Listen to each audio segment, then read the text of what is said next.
What's up, y'all? It's MacArthur, and we're back at HBCU Tunes. Today we have the lovely LYNN. I'm gonna let LYNN talk to y'all, introduce herself, tell y'all where she attends. LYNN, can you let the people know about you? Yes, hi. I'm LYNN. I'm the bad guy, and I currently attend Texas Southern University. Y'all know what's going on. I ain't gonna lie. We finally got one of our own here. You the first one. Really? You the first one. I've been trying I'm to get, excited. I've been trying to get the word out on campus, but it's just been a rocky little start. But you know how TSU is. But I'm so glad you're one of the first ones, because I've been going through your discography, and y'all, when I say it'd be hard to find other artists that's like versatile, like an artist that creates and like just Yeah, pours authentically into their music, like very right. hard. But we're going to start with your upbringing. So my first question for you is going to be, how did your upbringing shape your music? I want to say my upbringing plays like a really big role in my music. My dad was an artist, my mom was a singer, and she was just a music connoisseur as well. You know, music kind of was the soundtrack to my life. We listened to music all the time, enjoyed it together. It was a bonding thing, so it was always there. And so do you think Alabama, your hometown or your home state, do you think like that shaped your music sound? Do you think like that's the sounds you create in your music today based on what you were brought up on?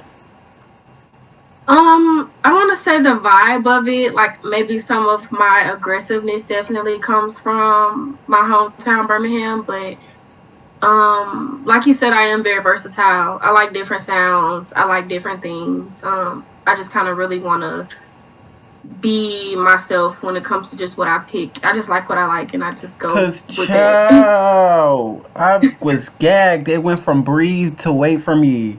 Like my gut Hmm. was like, I'm like, Alexa, pause. Who is this?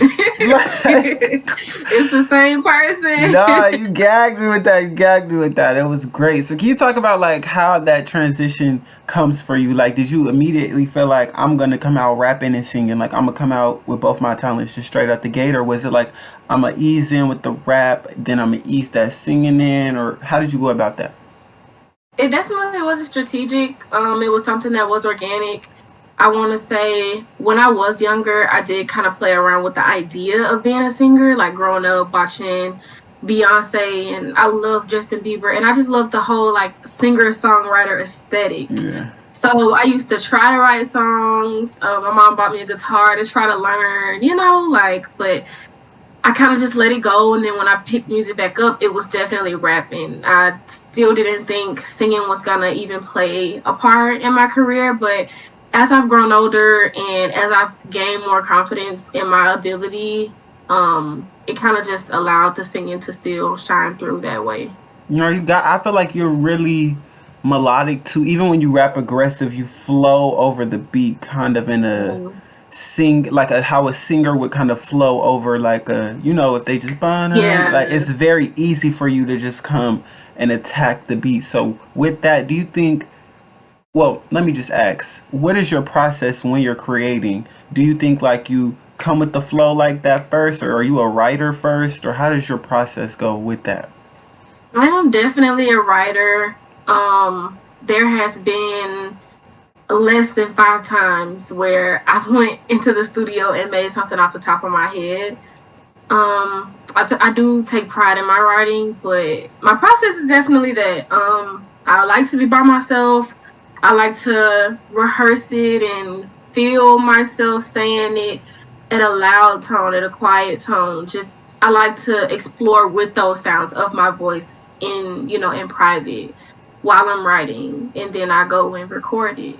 Okay, I know I'm like that as well. Like I'm a private person. I'm getting more into like getting out there and creating like Hmm. spaces where I could feel safe in the studio, Right. like with people just watching me, kind of exhibiting myself. But Hmm. that stuff come with time for sure. It does. But this this year and last year, I've seen you like killing stages. Like you've been going really, really hard, like really getting booked, really doing your thing. So, was it easy for you stepping into your stage presence, and like how did that musicality play a role into your performance? Um, I want to say my stage presence has always been natural. One of my very first performance was like an open mic in front of about 10 to 15 people, but just going up there and duplicating the energy that I see artists give off. I grew up loving watching the Grammys, the BET Awards, watching music videos, and you kind of just absorb, that I want to say that persona that they have. Once Beyonce hits the stage, you see Sasha Fierce, so you'll see the confidence, Yeah. and I just knew that if I was gonna do it, I had to do it. I had to give it 100%. So yeah, I do, and I like performing a lot. I really do. I could tell because you're like really natural on stage, and it's like really it's refreshing to see people just be like authentic on stage and like not have to like be characterized or like, oh, I gotta have 13, 4 or 5 people dancing behind me and da da da da. Yeah, Like I love how it was just like give me the mic. Cause I'm a person like that. Like, give me the mic, I'm ready to go. Like, so I really. Are you side note? Are you in Grammy U at Texas Southern? I'm not actually. You gotta get on. We gotta get you on that. I'm open to it. We gotta get you in that. No, it's definitely a clutch little vibe there. But this year, recently, you've slowed down on dropping. You did drop your project last year, which was phenomenal. Make sure y'all go stream it on Apple and Spotify. But I seen Relay was your only drop this year. It was earlier this year. Are you in project mode at the moment, or is there a reason for the halt of releasing? My absence when it came to releasing, it wasn't on purpose. I didn't just say, okay, I'm gonna just drop Middle of Madness and go ghost. I just went through a span of still creating, but still going through different things and giving myself a chance to experience more, feel more. A part of that was focusing on school because my degree is really important to me. And just allowing myself to be a creative in all aspects. I started a rug business. I still create, but I allow myself to create just outside of music still. I allow the other perspectives of my life to get some shine too. Okay. Lynn said you gotta be the artist you gotta make the art to be the artist, y'all. That's what she told the hoes, y'all. That's what she said. Listen. But okay, aside from that, you started music, if I'm not mistaken, during the pandemic or around that time? It was around that time. I got to TSU in January of 2021. No, 2020. I got to TSU in January of 2020, and you put the freestyle out in June. Right. And I started around like February. I just remember moving into Towers at TSU, meeting some friends, and they were like full-fledged, like, oh, I'm a singer, I'm a rapper. Like, they were already knowing what they were. And it kind of influenced me to say, okay, what if I can do it? And it went from there. I started writing, and everybody got sent home because of COVID, and I immediately got into the studio when I got home. That's real interesting. So how being presented with the world shutting down again, like how do you think you would go about marketing yourself or like presenting yourself to the world? Because I know I started right before, and I struggled really hard through COVID of like, because I have social anxiety of like going out and like trying to present my music and trying to like get it out there. So how did you navigate through that? And if it was presented that we had to go virtual again, what would be your method of marketing? I would definitely get into social media more. Like when TikTok first came around, I didn't even use it as entertainment. I really just didn't get on it. It took for every other app to get infiltrated by TikTok for me to say, well, let me go to the source. I didn't understand the magnitude that social media could. I didn't understand the power that it held, and I feel like the pandemic definitely showed everybody the power that it held. Yeah. And so, if we were to get shut down again, I would definitely lock in on content, videos, visuals, and stuff like that to kind of help my marketing with my music. So being that you said that you would get into making more content and you would be more hands-on with marketing, do you think that Texas would be your home base for that? And do you think Texas has influenced your sound or will influence your sound when you start creating more content? Texas will definitely be my home base for now. I'm not sure where I'll live when I graduate in a few semesters, but right now, Texas is my home base. And I do feel like Texas has already had a really great deal of influence on my music. I just know that I take inspiration from a lot of places from down south, but definitely me being here, it's a lot of things that have just rubbed off on me. Just, the culture of Houston, being in Houston for school, spending a lot of my time in Austin because that's where I've done most of my networking and most of my performances. It's just, naturally you just adapt and absorb where you are. So, yeah. How's that? I haven't been to Austin yet. So I'm from California as well. Well, you're from Alabama, but I'm from California, so I'm a transfer-in student as well. I've had a hard time like adjusting and finding like my own type of crowd, like the R&B crowd. So how do you feel about like Austin and outreach into different areas in Texas and leaving Houston? I like Austin. In my perspective, Austin is really diverse.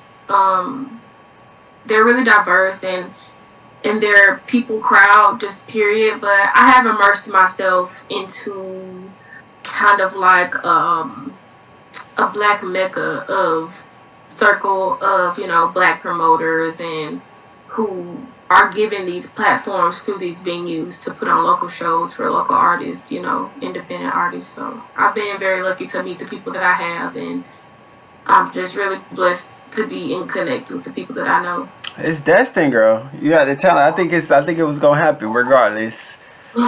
But I also heard that you're a Pisces, and I myself am a Pisces, and I'm actually an Aries. My mom is when your birthday? Pisces, so March 22nd. I'm March 20th. I'm an Aries. I'm a Pisces Aries cusp. I don't like saying it because I feel like people don't be knowing what I'm talking about and they be trying to read me when I say that. But that's funny that you said that. I feel like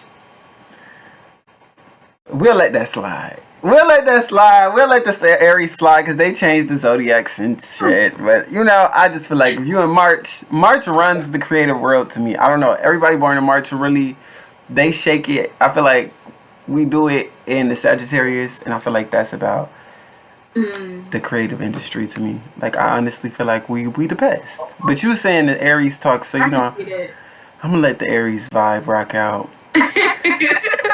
So being that you came out here for school and you're far away from your family, how would you say you've been balancing your college life, being that you are creative and pursuing music? So I'm a little far from my extended family, but I moved to Texas when I was 16. So when I went to TSU, it was only 3 hours from where I was living full time. So I was still close to my mom and my siblings, but just still balancing, being the oldest kid, still trying to maintain all of my home responsibilities with everything that comes with being a newer artist. And even now, these past couple years, I got married, and just living on my own. Yeah. Oh, I know that's right. I just hit me when you said I had to think about it. I know that's right. Congratulations. Yeah. Thank you. Yes, but just like I said, allowing other perspectives of my life to still have some shine. It's definitely been a task to handle, but with the help of my family, we've been getting through it. It's been easy. So I did have a question about that. In your song, you say, "Since a youngin', I like grave diggers." You said, "Since a young age, I like grave diggers." So how has your music had an impact on your love life, and like how has your partner like received that? Like, Um, since he's been with me, and he's definitely gained a bigger understanding behind artistry and behind music and just entertainment, period. I explained things to him, coming out of the gate when I would write and he would hear me record. I would explain things to him like, I mean this line that way, I don't mean this literally, or I mean that literally. So now when we go into the studio, he can hear me say something. He's like, okay, I understand. you talking your And shit. so, right, sometimes just talking shit. Sometimes, so with that line specifically, though, I just mean, just I like to understand on business about me. So, And we know what you mean. I just was like, yeah, she talking that shit. I always wonder, because I be like, when I see women, I love dominant women. I love women that stand on their business. My mom, big Sag energy. She don't take no shit. She don't play. So I love when women are like, I'm here for it. I'm here for y'all. So, yes, that was funny. But being that you are a woman who stands on your business, the last question to wrap up the interview portion is going to be, as a woman in hardcore rap, what are some of the things that you admire about being in the male-dominated industry, and what are some of the things that you want to change? As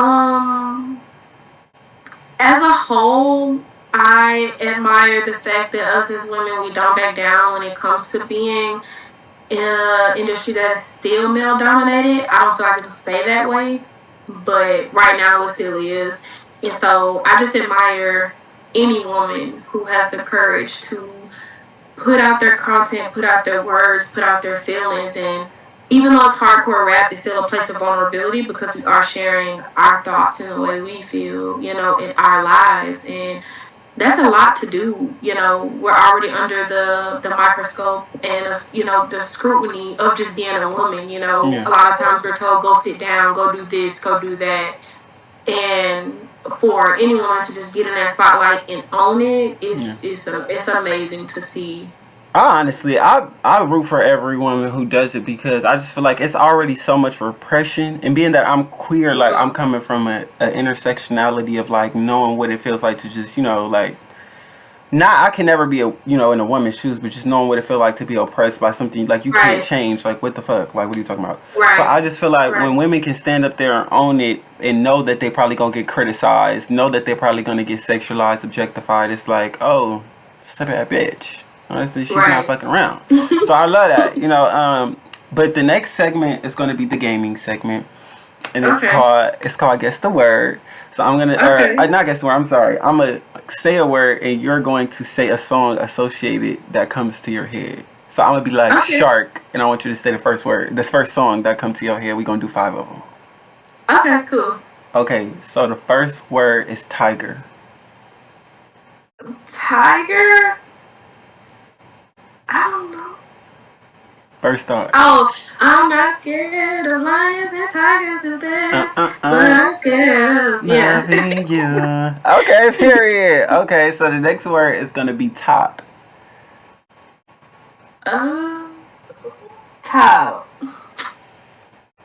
I'm a young boy fan. The first thing I heard was just a little top. A little top, a little top. I used to love Young. I don't know what happened. I used to love Young Boy. Like, I need to get back into his new music, because I didn't fell off with that. It's he releases a lot. So. I'm like, he released like 4 albums since the last time I didn't talk to that man, but or listen to it. But okay, other word is going to be money. Money. I don't know why. I just thought it was Cardi B. The song where she's like, all I really want to see is the money. All I really need is the money. Oh, what she say? I got Benz in the coupe. Jumping out the That's her shit. I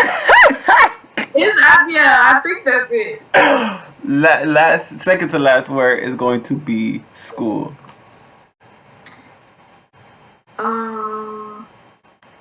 This is an unreleased. This ain't even released, but exclusive HBC tunes.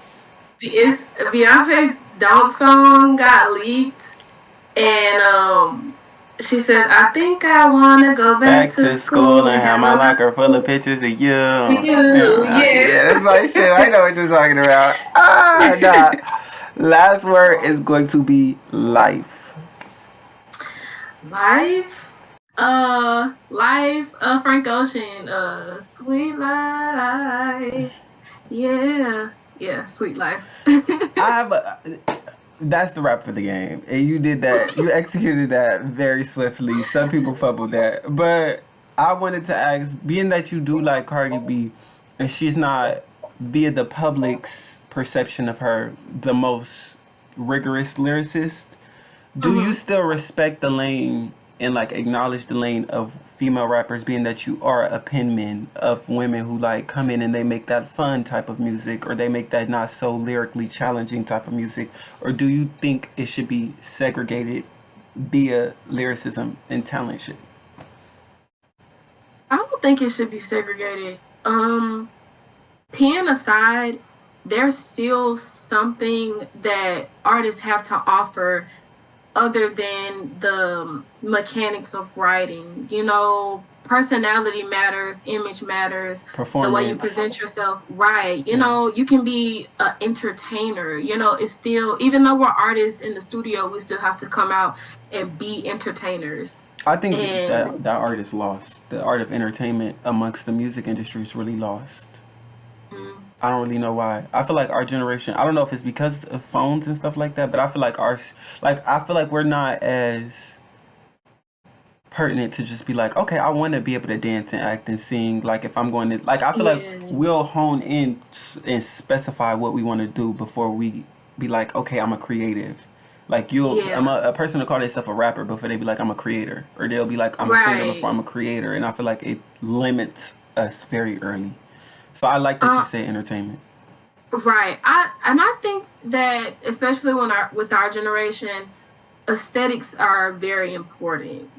Um, a lot of people just like one specific aesthetic, Hmm. and even though I'm the kind of artist who doesn't want to put myself in a box, some people might only want to have a niche and just do that one thing, and Yeah. that's okay too, Yeah. I feel that. I'm honestly the same way.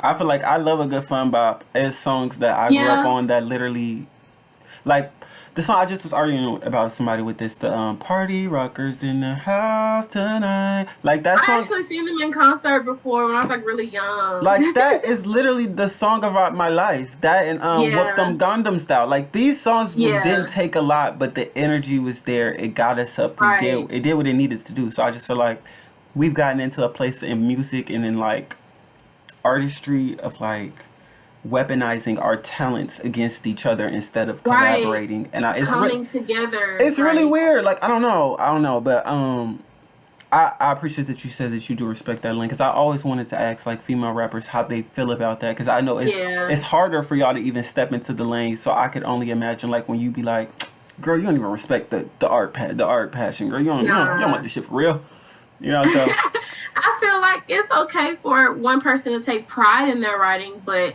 that doesn't, necessarily mean you have to be anti-help. yeah, When it comes to just that one specific lane of delivery, I feel like R&B artists and literally every other genre, they get that respect when it comes to having songwriters. And some people have that perspective of like, oh, a real MC writes their own raps and can freestyle, and it's like it's just way more complex than that.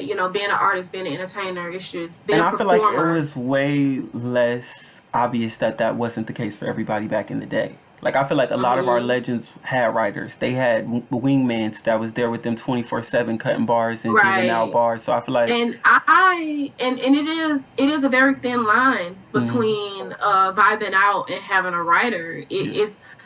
It is a very thin line, because I'll be lying if I said that, and still this has only happened on one occasion. I've taken a line from somebody, Yeah. just being in that moment, being stuck, but you want to cut a verse, and I've taken that one line that I thought sounded good. But even Like stuff it's like that, it's that yeah, that's not. I wouldn't call that like you wrote for me. Like I don't know. I just no, wouldn't.